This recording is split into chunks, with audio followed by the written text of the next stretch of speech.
One last question. Would you engage in civil disobedience to stop this pipeline at all costs? Civil disobedience, I'll do worse. Whatever it takes.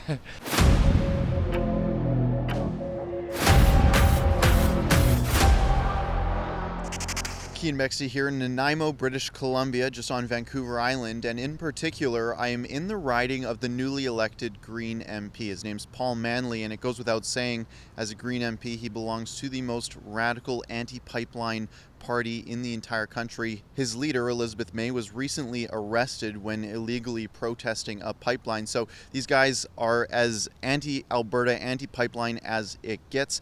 And I'm here to ask constituents what they think about some news of late. Just on Monday, EcoJustice, a foreign-funded organization that has received hundreds of thousands of dollars from American entities, filed a lawsuit with the Canadian Court of Appeal, appealing the reapproval of the Trans Mountain Pipeline, a $4.5 billion pipeline that activists say will harm the 76 resident killer whales in the export region. So I'm going to ask residents here if they're concerned about that, and in particular the lack of supply that's coming from Alberta that fuels their vehicles here. I'm standing at a fairly busy intersection on Albert Street here, and there's been no shortage of trucks, and trucks certainly don't run on rainbows and pixie dust. So let's go see what folks have to say. I'm doing a story on the Trans Mountain Pipeline and the lawsuit that was just initiated by EcoJustice to protect the 76 whales in the export region. I'm wondering if you support the lawsuit. I do, absolutely. What do you think about the pipeline and why is it bad? I think it's really 50-50. And if we do set it up, yes, more jobs probably would help the economy. But we're in a time in life where we need to worry about the state of the earth and our environment a lot more, because we're nearing an age where we're running out of resources, wildlife. Oh my gosh, there's just so much. Like it's a huge risk to take. And personally, I just do not agree with it. I'm against the pipeline. I love the earth. And I don't know much about the lawsuit. Do you in general support the pipeline or oppose it? No, I don't agree with it. I'm wondering, do you support the lawsuit? Yeah, of course. Why is it important to stop this pipeline? Environment's a little bit more important than short-term economic gain. Anything to prevent greed and greed at all costs, destroying the environment, and not caring about people, and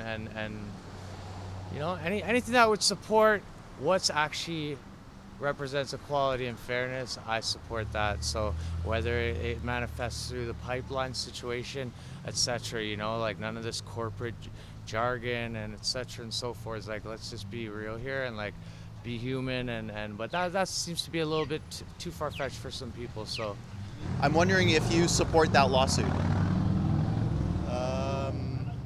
Well, I support the Trans-Canada Pipeline. You do support the pipeline. You're the first person I've talked to that does. That's interesting. Could you tell me why is it important to support Alberta's oil and gas industry? Because we need it. Put money into researching alternative energy sources. I mean, it's 2019 and we know the damage that it causes, and yet we're still not putting our resources to finding a different way of powering things, and we know that they're out there. We're just we're not making it a priority. So there's been calls for civil disobedience to chain ourselves to equipment, sit in trees, stop Alberta from ramming this pipeline through British Columbia. I want it stopped. Would you support civil disobedience? Would you engage in civil disobedience? Not right now, thank you. Would you blockade the pipeline by sitting in a tree or, chaining yourself to equipment as there's been calls to do? Yes, because I believe, if I would put myself on the line, because it's an example. I mean, we're putting ourselves on the line anyways. If the pipeline gets set up, so many people that own land, they're being disrespected on a soul level, and it's not fair. I bet it must be traumatic for families that have to have a piece of their ancestry taken away from them too.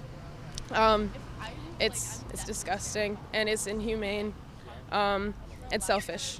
And I feel like being a part of a protest, I would definitely partake. I think that my perspective has definitely changed since I had my son. I don't know that I would be willing to put myself in that kind of a position at this point in my life. When I was younger, definitely. But right now, I have too much to lose. Would you support civil disobedience to stop this pipeline? For sure, yeah. It would involve chaining yourself to machinery sitting in trees, stopping this pipeline. Would you do that? Definitely, for sure. Right. To help these guys, for sure. Would you bring your kids? Yes, definitely, for sure. Sit-ins, chaining yourself to equipment, sitting in trees. Well, I think everyone's got a right to protest. So if that's how you want to go about it. Would you partake is what I'm wondering. Well, I'm busy raising a family, so I don't really have time to do that kind of stuff. I don't think I'm allowed to because of my job, but I can at least be a supporter or an advocate. It's the most I can do, really. One last question. Would you engage in civil disobedience to stop this pipeline at all costs? Civil disobedience, I'll do worse. Whatever it takes. What do you do? By any means, not Tell the Albertans, what will you do? You're gonna get me beefing with a whole province here. Yeah, I don't know. What would you tell the individuals here who have told me to my face that they would engage in civil disobedience to stop this pipeline at all costs? And they should go to jail.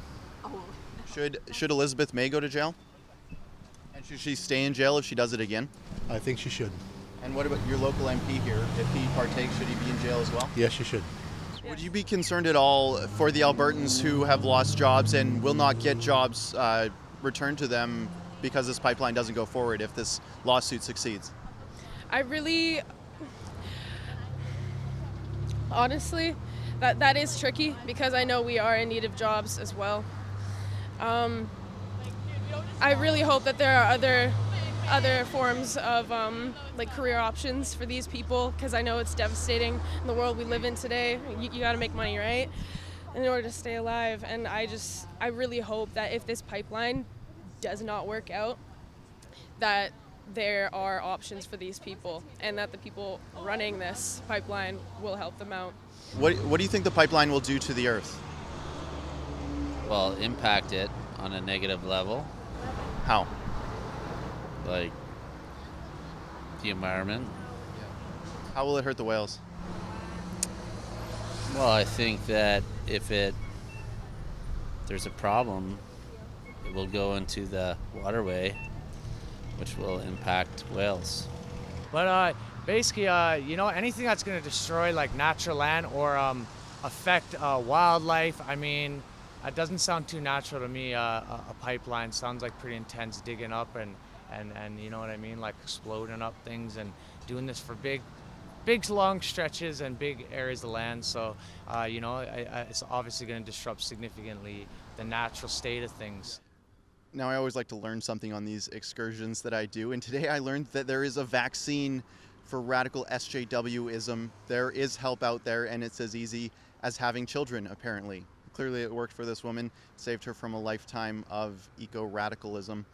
I hope you enjoyed this coverage here on the pipeline in Nanaimo, British Columbia, the constituency, the riding that just elected one of the most anti-Alberta, anti-pipeline MPs in the entire country. We'll be following this story very closely because, of course, it is of national interest.